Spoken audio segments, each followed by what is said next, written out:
Hi all. Another important criteria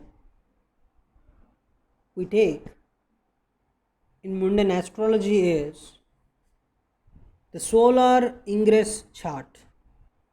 It's also called as a Surya Vidhi chart, a sun ingress chart, or the different names given to it. So these basically signify entry of sun in 12 signs. So when sun is entering in different signs, different zodiac signs, that is also considered while understanding the world events. So it sometimes becomes very necessary to find out which particular month in the life of a nation is likely to become historic in terms of achievements or in terms of disasters. So this is done easily by making what is known as the solar ingress chart or Surya Vidhi chart. So what is this basically? See, 12 charts are prepared for entry of sun in 12 rashis.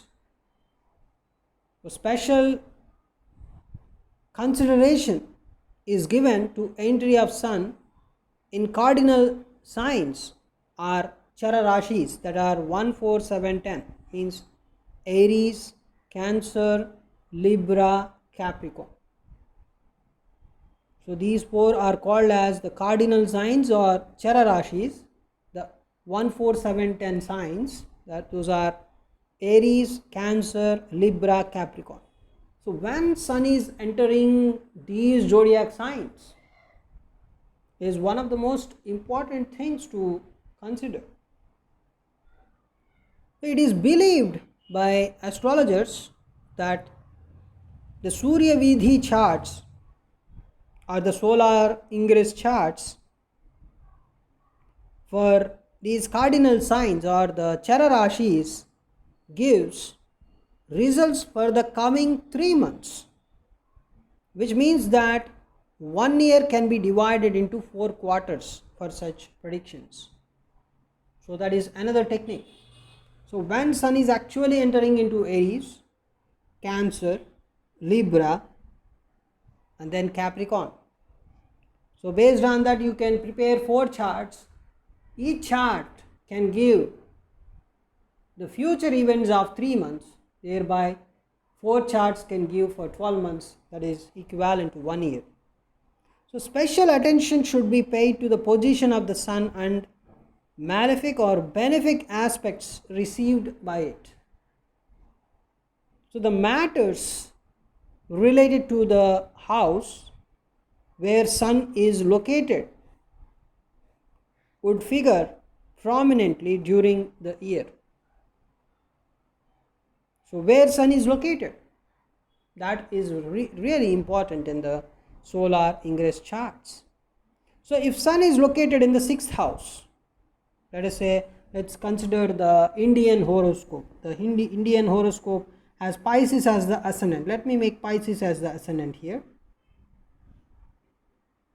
So Pisces as the ascendant, means I am considering the Republic India, means when Indian constitution was produced in the parliament, that time the Pisces ascendant was running on.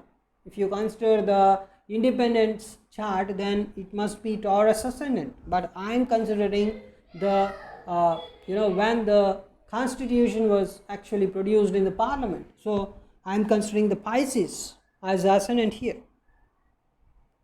So if sun is located in the 6th house, something like sun is in the Leo, and a malefic planet like Mars, Rahu or Saturn are transiting over it, then there will be serious border clashes.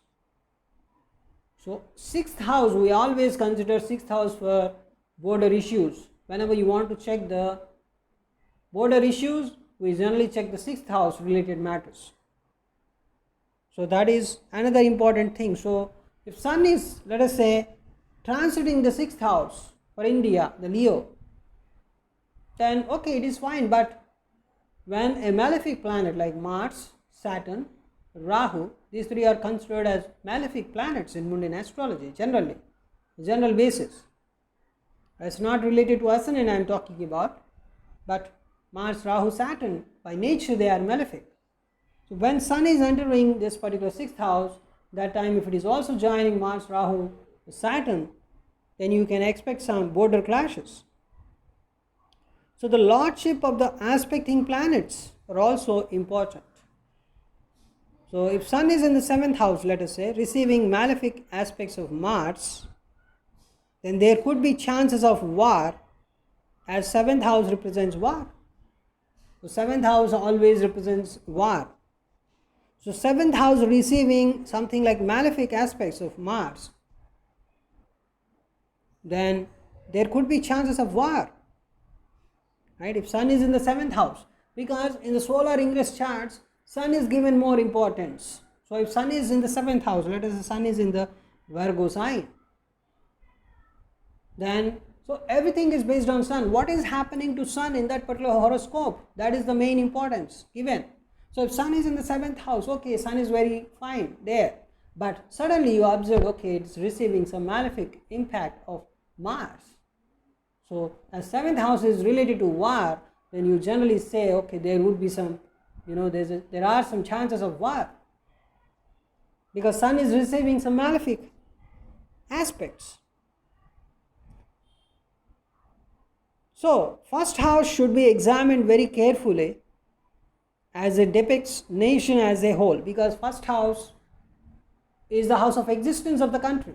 So if first house itself is not so good, then obviously then the nation's existence is not so good.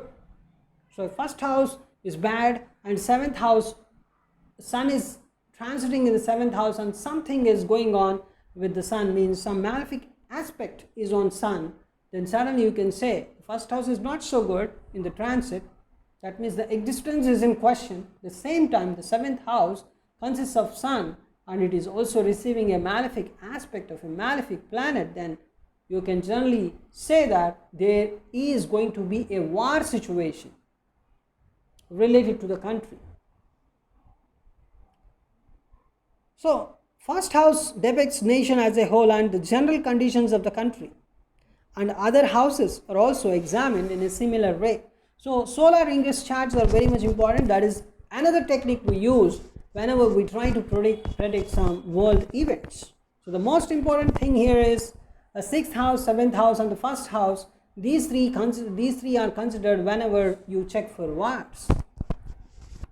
So generally there is another important point that we discussed: Sun in cardinal signs like Cancer, Libra, Aries, Capricorn. These four, Aries, Cancer, Libra and Capricorn, these four are called as the Chara Rashis.